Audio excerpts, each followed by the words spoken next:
بسم اللہ الرحمن الرحیم۔ شروع اللہ کے نام سے جو نہایت مہربان اور رحم کرنے والا ہے۔ ایک ضعیف العمر شخص جس کے 5 بیٹے تھے، جب وہ بوڑھا ہو گیا تو اس نے اپنی ساری جائیداد بیٹوں میں تقسیم کر دی، اور اس نے سوچا اب مجھے روٹی پیسے کی کیا ضرورت ہے، بقایا ایام اپنے کے ہاں گزار لوں گا۔ پہلے وہ اپنے بڑے بیٹے کے گھر گیا اور اس کے پاس رہنے لگا۔ ابتدائی ایام میں تو بڑے نے اس کی بہت خدمت کی اور اوبھگت کی اور کہا کہ آپ کا خیال رکھنا تو میرا فرض ہے، مگر تھوڑے دنوں بعد وہ اپنے باپ سے بیزار ہو گیا۔ اب وہ اس کا ادب بھی نہ کرتا تھا بلکہ کبھی کبھی اپنے والد کو ڈانٹ بھی لیتا تھا۔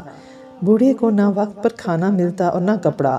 آخر بوڑھا بھی اپنے بڑے بیٹے کے سلوک سے تنگ آ گیا اور دوسرے بیٹے کے پاس چلا گیا۔ وہاں بھی ابتدائی ایام اچھے گزرے، پھر منجلا بیٹا بھی بڑے کی طرح بیزار ہو گیا۔ اس کی بیوی تو اپنے سسر کے ساتھ بد زبانی بھی کرتی اور کہتی کہ ہم پہلے ہی مشکل سے گزر بسر کر رہے تھے، اب تم نے بھی آ کر اور پریشان کر دیا۔ بیچارہ بوڑھا جلد ہی وہاں سے بھی اکتا گیا۔ پھر منجلے بیٹے کے پاس کیا، مگر اس کے سلوک سے بھی پریشان ہو کر سب سے چھوٹے اور لاڈلے بیٹے کے پاس جا پہنچا اور وہاں بھی تنگ ہو کر نکلا۔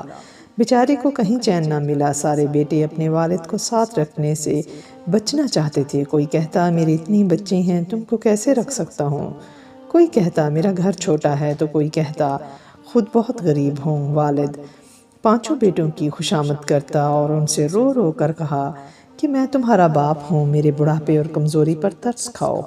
مگر کوئی پرواہ نہ کرتا۔ ایک مرتبہ 5 بیٹے اکٹھے ہوئے اور سب نے مل کر فیصلہ کر لیا کہ والد کو کسی سکول بھیج دیا جائے، وہ روزانہ صبح کو جائے اور شام کو آئے، تھوڑی روٹی اسے دے دی جائے۔ والد نے سنا تو بڑی عاجزی کے ساتھ بیٹوں سے کہنے لگا، مجھے پڑھنا تو آتا نہیں، میں بوڑھا ہوں، میری آنکھیں کمزور ہو گئی ہیں، مجھے اچھی طرح دکھائی بھی نہیں دیتا، اب میں سکول جا کر کیا کروں گا؟ مجھے کہیں رہنے کو تھوڑی سی جگہ دے دو اور ایک ٹکڑا روٹی دے دیا کرو، میں پڑھا رہوں گا۔ مگر ظالم بیٹوں نے والد کی ایک نہ سنی اور گاؤں سے دور ایک سکول میں زبردستی بھیج دیا۔ والد روتا ہوا چلا گیا۔ راستے میں ایک ضعیف العمر مگر امیر آدمی کا گھوڑا وہاں سے گزرا تو گھوڑے سے اتر کر پوچھا، کہاں جا رہے ہو؟ سکول جا رہا ہوں، ضعیف العمر اور مظلوم والد نے جواب دیا۔ امیر آدمی نے حیرت سے کہا، بڑے میاں اس عمر میں سکول جاؤ گی؟ یہ تو تمہارے گھر میں آرام کرنے کے دن ہیں۔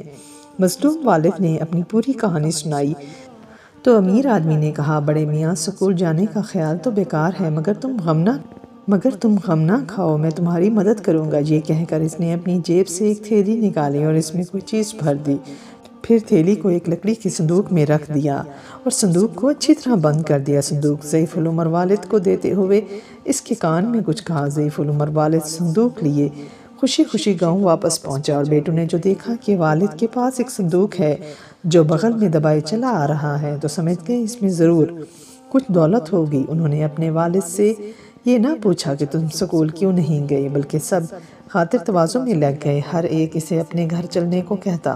پھر انہوں نے والد کو خوب کھانا کھلایا۔ کھانے پینے کے بعد بوڑھے نے کہا، میرے بچوں، اپنی جوانی میں نے کچھ دولت جمع کر کے جنگل میں دفن کر دی تھی، مجھے اس کا خیال بھی نہیں رہا۔ آج جو ادھر سے گزرا تو یاد آیا کہ زمین کھود دی تو صندوق جو کا تو نکل آیا، اب یہ میری زندگی تک یوں ہی بند رہے گا، میرے مرنے کے بعد اسے کھولنا، اور تم میں سے جو میری سب سے زیادہ خدمت کرے گا، بڑھاپے میں آرام دے گا، اس دولت کا زیادہ حصہ اسی کو ملے گا۔ یہ سن کر 5 بیٹے آپس میں لڑنے لگے کہ ابا کو میں اپنے پاس رکھوں گا۔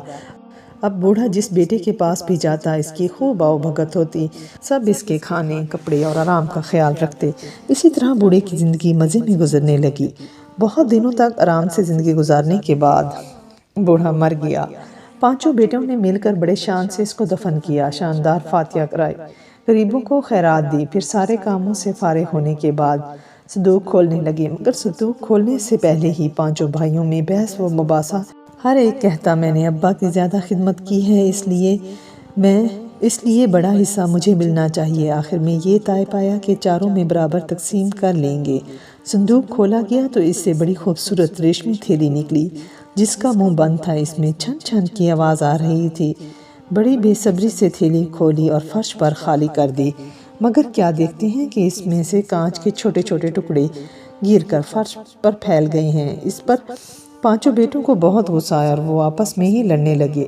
گاؤں کے دوسرے لوگ یہ دیکھ کر خوب ہنسے اور ان نافرمان اولاد سے کہا، دیکھ لیے اپنے بوڑھے باپ کی عقل، اسے سکول بھیج رہے تھے نا تم، مگر اس نے سکول گئے بغیر کیسا مزیدار سبق سکھایا ہے۔